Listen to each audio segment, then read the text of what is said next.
Well guys, it looks like the actuator that came with the Kellogg G69 tracker kit has passed. It just did not have the oomph to move my panels any longer. So I ended up getting an American-made actuator. This is, I think it's like Houston, Texas Technologies or something like that, but they've been out of business for a very long time. See, I got that mounted there. Quite a big difference. This guy, it's very lightweight, easy to move. This guy is very heavy. It's used, still kicking. This Chinese one lasted about, I don't know, probably less than a year anyway. So I'm looking to wire that new used actuator up. I'm betting that thing's probably over 15 years old, still kicking. So my next challenge is with the Kellogg G tracker, and I'm not saying anything wrong about the Kellogg G. I've been very happy with what he's given me for the price I paid. And let's see, I have the screws off the end of this, but the way this works, there's a motor that spins. There's probably about 6 or 7 plastic gears in there, nylon gears, that mesh, and in turn it moves the screw drive in and out, which extends or retracts. Along with that, those gears turn these cams here. See that cam? There's that. There it is.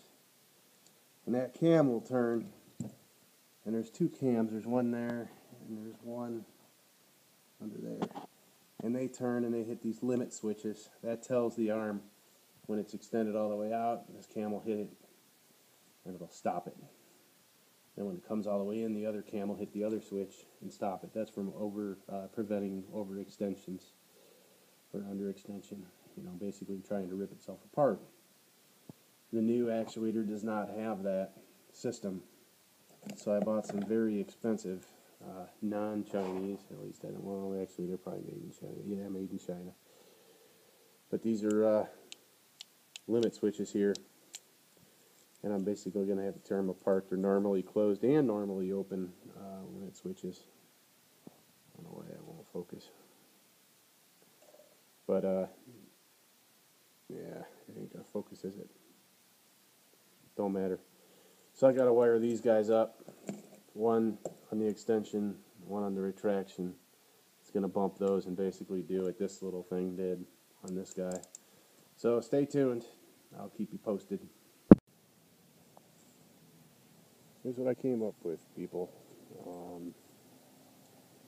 This is I think it's an old mount from a police radar detector or something. You hang it, under your car or something like that.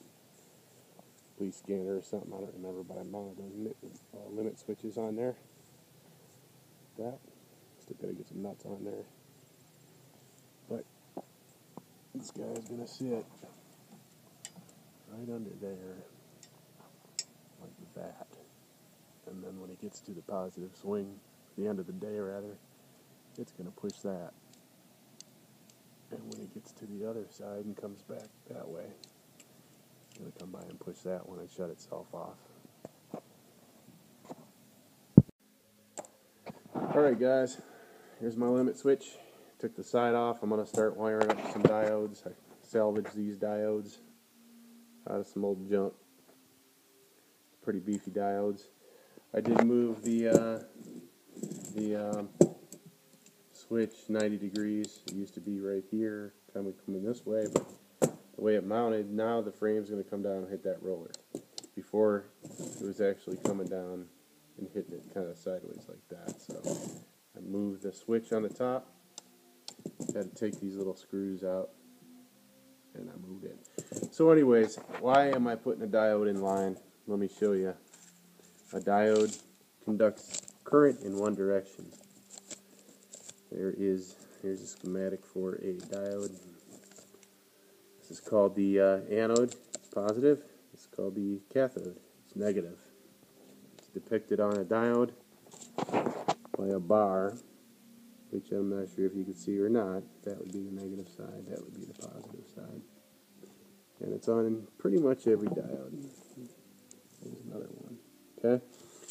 So what we're doing basically is we have the controller sensing the sun. Controller. And based on the sun, it will send positive or negative out, or it will reverse its output, negative or positive, because it's told to basically move a motor. That actuator with the screwdriver is basically a motor.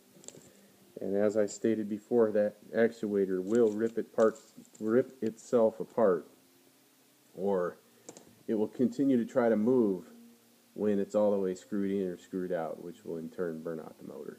So how do we protect that? Well, we put in some limit switches. Okay, these limit switches are going to be normally closed throughout the entire day. So let's say to move the panel west, right? As the evening goes on, the panel's going to go west and face, you know, the western side of the sky.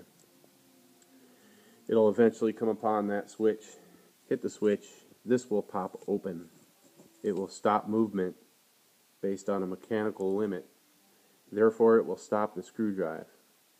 Well, how is current going to get to that motor if you have opened the switch? This is where the diode comes in. Diode allows current to run in one direction. So what we're going to do, let's say to move it westward, it has a negative pulse here and a positive pulse here in the westward movement, okay, throughout the day. It just has to apply negative there. What we'll do is we will put a diode in line here, like this. It allows current to move from positive to negative, okay? Therefore, throughout the day, current will never go through this diode in this direction when this is negative.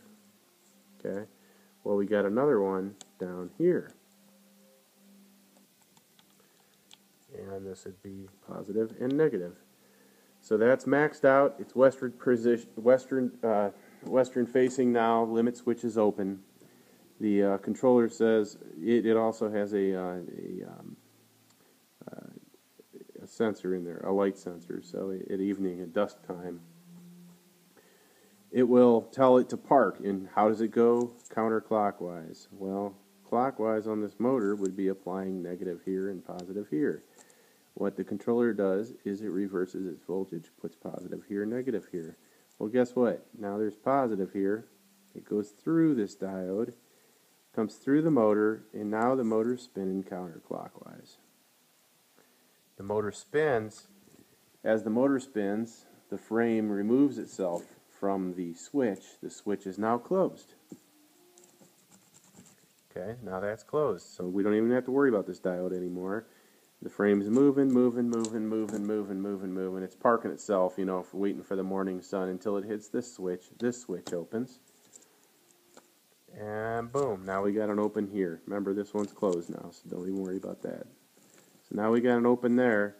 The morning comes, okay, the controller says, okay, I got to start tracking the sun again. I'm going to apply negative here, positive here.